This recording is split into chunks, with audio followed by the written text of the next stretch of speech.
How's it? It's K-Dog here.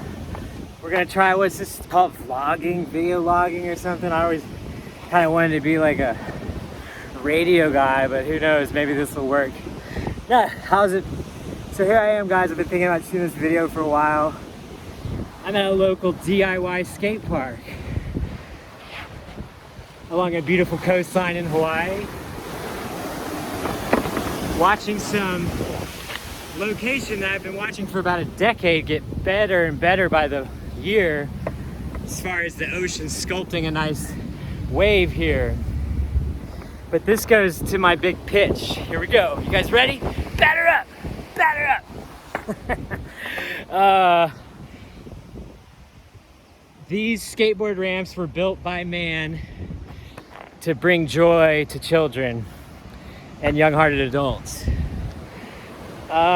Luckily, there's not a local community around that could say, oh, you can't do that, so they stuck.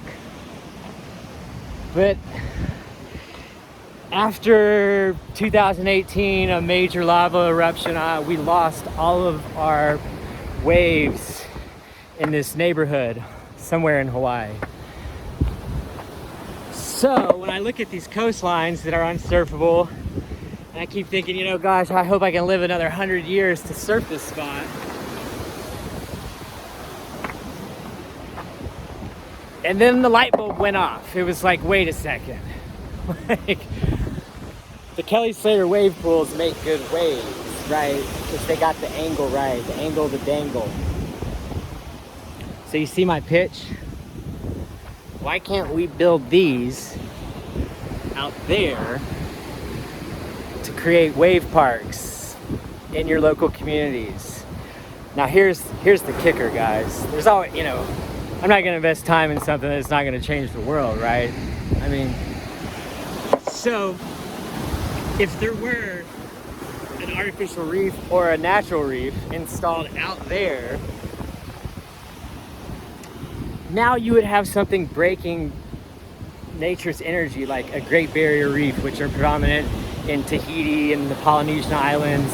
And these neighborhoods do not have beach erosion, because if there is an outer reef, that outer reef is going to break all of Mother Earth's energy before it erodes your house in Malibu. So to the people that, you know, are thinking, oh my gosh, he wants to use concrete in the ocean. The main ingredient in concrete is dolomite. Dolomite is crushed reef, essentially, limestone. But the best waves I've ever surfed were cobblestone rock point breaks. And in the past 2 to 4 years, the Australians finally started doing it. They are a premier surf spot. They started blowing sand, and it connected 3 epic point breaks, and it just, I can't imagine what it might have done for local morale or property values. And then just last month, the same Australian group built the first real artificial wave out of basically jetty blocks. Those jetties that they built all around the world in the 1950s were kind of built a little wrong, only because any jetty is meant to block waves. So if you're not surfing the jetty, it might have been engineered a little before its time. And it's not gonna be hard to fix them, because the current jetties are just big mounds of rock that come out of the ocean too quickly. So if they build a second bank coming off the current jetties that mimics these pools, a Slater wave pool, now it's gonna give more relief from the waves hitting the break wall, and it's going to give a wave park. And so I called the Kelly Slater wave pool when I heard there was a $40 million budget to restore our lost surf spots.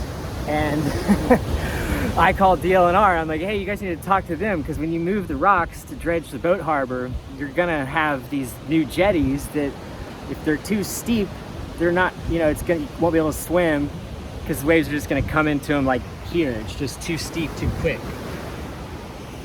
So if you know, Florida, the ocean's a little too flat for world-class waves. So not too steep, not too flat, essentially just like this little bank here. But to get started, like I said, the Aussies are using sand and rocks. I don't know why they didn't mix the two. Right here, what I would do is I would get these same similar rocks that are already down there, and we start dropping them out there where the reef line could be, and then blow sand all over this whole thing, right? Fill it in with sand so people can like hang out there. And I know, you know, people, you know, nature is beautiful and all, but I can promise you after I bought my first piece of property that if you do not get a bulldozer and start sculpting your land, you're not utilizing the potential of the land by thinking Mother Earth just did it perfect. So please have an open mind, because this is going to start happening. There was no post online when I started talking about this. And since then, Costa Ricans built some sculptures and walked them out in front of a hotel. The only problem is the sculptures were too small, but they did like little turtles and created little A-frames right off the top of the sculptures that I'm sure are gonna be pretty to snorkel around when it's flat. And then that gets me started, you know, if you started building sculpture reefs, because essentially those highway blockers, Department of Transportation highway blockers, they're interlocking. That was my first idea. There's some in the parking lot of the old beach. I was gonna actually maybe even go as far as renting a bulldozer and pushing them off myself and maybe getting arrested to like make awareness of how we could use cement blocks to make perfect waves. We call them slabs. Slab tour. Anyway, I hope you guys enjoyed this. This was my first kind of shot at getting these thoughts out there. And then I realized, oh, maybe I'll just do it. I hope you guys enjoyed yourselves. And oh, I'm gonna keep a reoccurring theme in this HiSeas Wavepark campaign, I'm calling it. The majority of the jetties and the roads and the power lines, especially in the third world, were built in the 1950s by the US Army Corps of Engineers.